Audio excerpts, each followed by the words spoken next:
Hi everyone, welcome to another video. Please remember to subscribe to the channel if you don't already and like the videos. Today we are doing some tractor repairs. So the 5.7, someone asked the other day if we still have the 5.75, and we do still have the 5.75, and here it is. And it's also got a puncture. So it was parked here for a few days, and then the next day just completely flat the tyre was. So I've got to take it off now and have a look, see what's wrong with it and find out why it's gone down. Also, 165's got a slow puncture on the front. We put new tyres on that recently and it's still got a slow puncture, which is annoying. Well, that's the second puncture we've had in it since we put new tyres on the front, and that's only a matter of a few weeks. We've also got a problem with this tractor, and the starter motor has gone.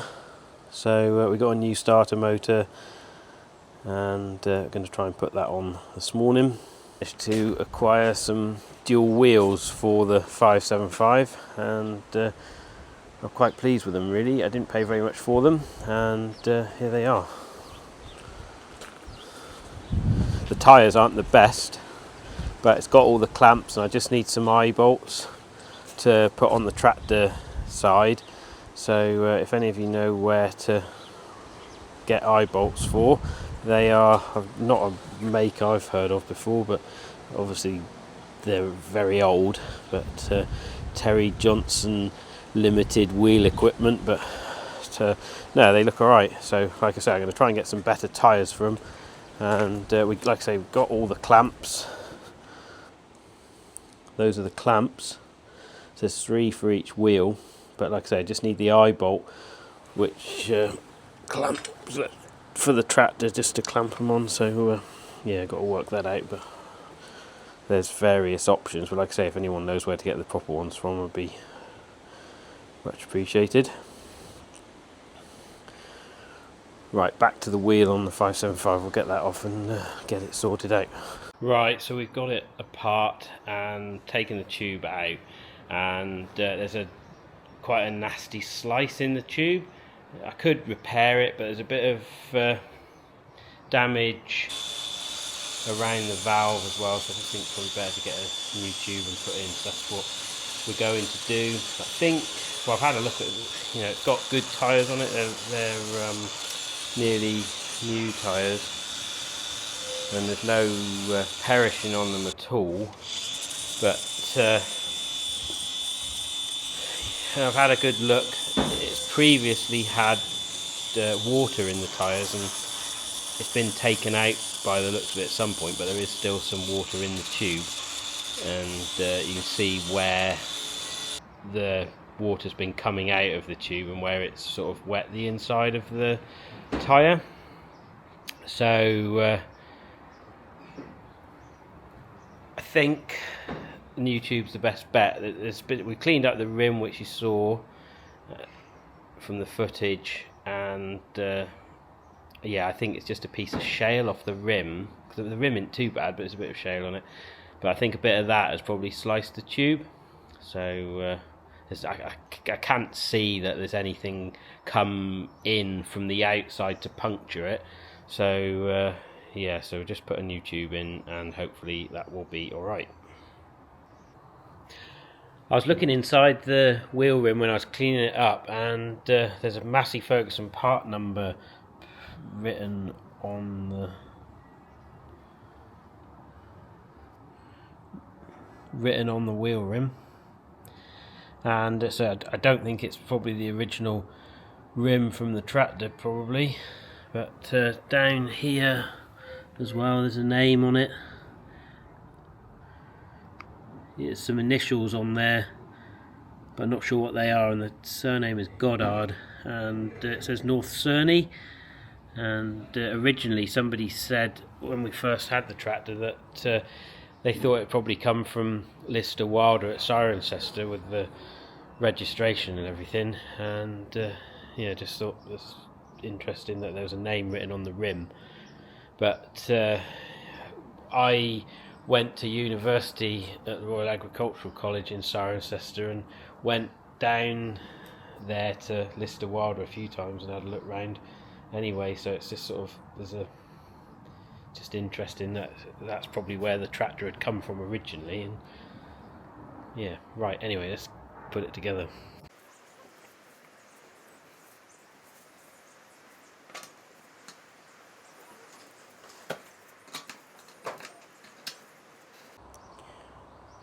Right, we're all back together, and it went back together nicely. Put plenty of soap, or tyre soap, round the beads on both sides, and it went back on nicely, and hopefully should be alright. The tube was £63 plus VAT, so quite a lot of money, but we are up and running and should be alright. I blew these up just now, and they had a bit of pressure in them when I collected them, but I put a bit in yesterday, but topped them up today because I sort of had the compressor pulled out here with no power to it, so just used what was in the tank. But I had an extension lead today and blew them up properly, so they're holding air, and that's good. Like I say, I'm going to try and get some second-hand tyres for them, but not too worried for a minute. Next job is the starter motor.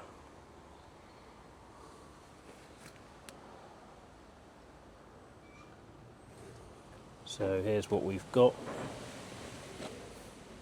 So it's a good quality brand, hopefully, and it was about £200 I think plus VAT. So we moved on a little bit now from when I first started filming this video, and it is now the, look at this, I'm not sure what the date is, 20th of June, and the tractor's been serviced, so that all was pretty straightforward, I think. I did feel that the brakes were a little bit sort of, I don't know how to explain it really, but the oil's been changed and it stopped whatever problem it was, and they also bled the brakes as well just to make sure there was no air in it, but you're sort of getting a little bit of feedback through the brakes and they were clunking a little bit, but that's stopped now. That, like I say, that the oil's been changed, so that's 1800 hour service, so they've done that. The only issue we've got with it is that when they bled the brakes, the brake fluid was alright at the time, but after they left I used it and it wasn't enough brake fluid in the reservoir, so just got I've got to go down to the dealers anyway to pick up something else, so I'm going to pick up some brake fluid for it probably on Monday now because it's Saturday today, so we'll get some brake fluid for it and that will solve that problem.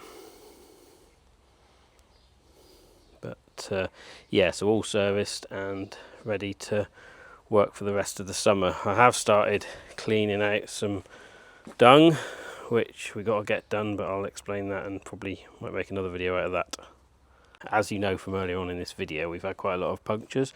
I don't know why, but this morning this tractor, which is 165, had a puncture, and we fixed that now. So it was the back tyre, this one here. So I've got so hopefully it's right. We couldn't find anything in the tyre.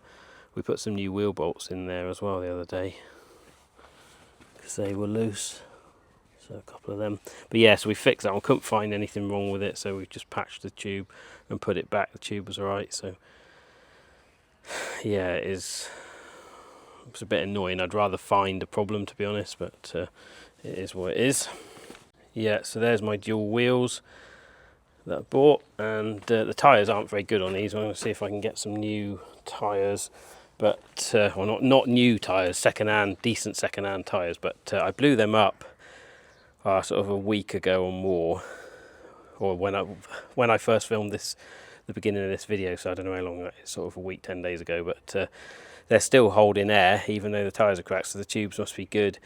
And yeah, so I've just got to get the eye bolts, and I've also got a spare 750/16 tyre here, but that's an old rim off a baler, which isn't really the right rim, and it is cracking a bit, so I need to get a new rim.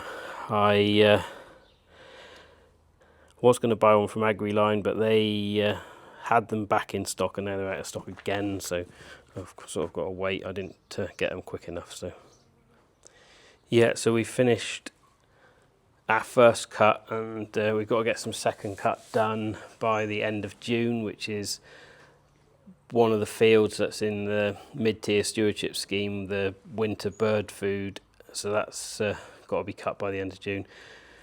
Been having some issues with the rake, as you know. It's been sort of an ongoing problem and we haven't been entirely happy with it, but the problem that we get is it can be just going along raking for no reason, it just shears off these bolts. So we have replaced all of those bolts, because the bolts that you buy for it, the proper ones, I get them from AgriLink, and they are 8.8 tensile, so